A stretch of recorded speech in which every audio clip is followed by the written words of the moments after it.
Committee, সেখানে এই governing কমিটিতে সেখানে 8 জেলা সভাধিপতিরা সদস্য, এছাড়া আমাদের সেক্রেটারি পাওয়ার উনিও মেম্বার আছে, এবং ক্যাডার যে ডাইরেক্টর উনিও আছেন, তো এবং অন্যান্য সায়েন্স অ্যান্ড টেকনোলজি তাদেরও থাকে।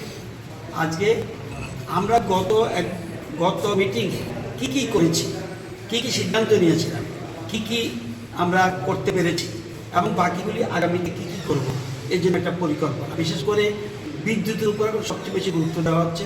দেশের প্রধানমন্ত্রীও মন কি বাতে ত্রিপুরা ট্রেডার এবং বিশেষ করে সোলারের সফলতা উনি দেখেছেন, এবং এই জন্য সারা দেশের মানুষকে ত্রিপুরা সম্বন্ধে বলেছেন। রিয়াং কমিউনিটি সেখানে কীভাবে সোলারের মাধ্যমে উইদাউট পাওয়ারের লাইন যায়নি, বিদ্যুতের লাইন যায়নি, অথচ সেখানে মাইক্রোগ্রিড স্থাপন করে আমরা কিভাবে বিদ্যুৎ দিচ্ছি, এটার জন্য উনি বলেছেন।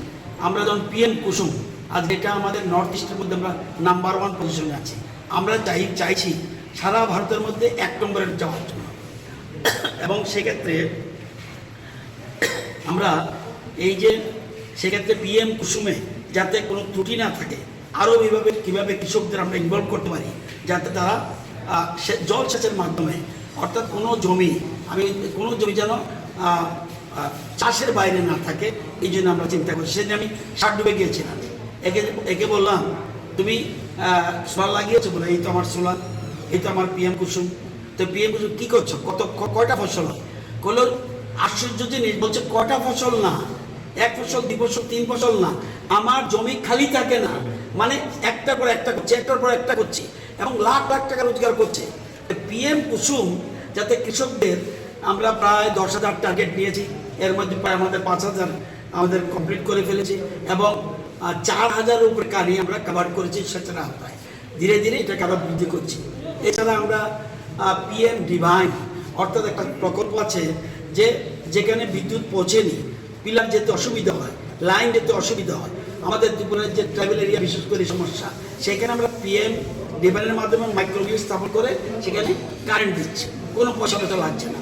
আবার জলের ব্যবস্থা করে দিচ্ছি, সেটাও পয়সা লাগছে না।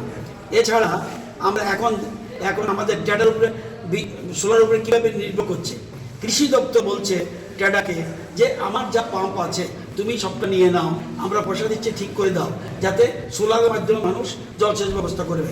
এবং সেখানে আমাদের অন্যান্য আরডি ডিপার্টমেন্ট তারাও দিচ্ছে। তো সবটাই এখন আগামী দিনে আপনারা জানেন ইলেকট্রিকের উপর নির্ভর করছে। আমি আজকে যে এসেছি, এটা একটা ইলেকট্রিক রিক্সা না, ই অটো দিয়ে এসেছি।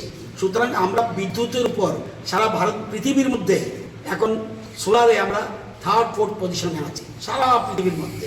সুতরাং প্রধানমন্ত্রীর দূরদৃষ্টি সম্পন্ন চিন্তাধারায় আমরা অনুপ্রাণিত হয়েছি। আমরা ধীরে ধীরে সোলারের দিকে ব্যাপকভাবে যাচ্ছি। আমরা পিএম কুসুম, আজকে আমাদের সাথে যারা জেলা পরিষদ আছেন, ওনাদের ডিএম অফিসগুলি সবগুলো আমরা সোলার করে ফেলছি। যত ত্রিপুরায় 8টা ডিস্ট্রিক্টের ডিএম অফিস আছে, সোলার আমরা কমপ্লিট করেছি। আগে সিদ্ধান্ত নিয়েছে জেলা পরিষদের সভাধিপতিদের অফিস এই মাসের মধ্যে সবগুলি সোলারে আমরা কনভার্ট করছি।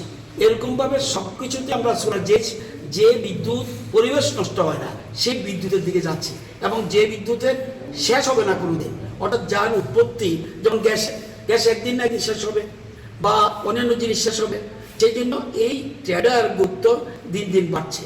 এইটারই আজকে গভর্নিং বডি মিটিং, সেই মিটিংয়ে আলোচনা করে আমাদের কি করেছি, আরও আগামী দিনে কী করতে হবে, বিভিন্ন সভাধিপতিদের সাজেশন গ্রহণ করছে, এবং ওনারা বলছেন ট্রেডার আগামী দিনে অনেক বেশি অ্যাক্টিভিটিস বাড়বে, তাদের যা যা সাজেশন আজকে প্লেস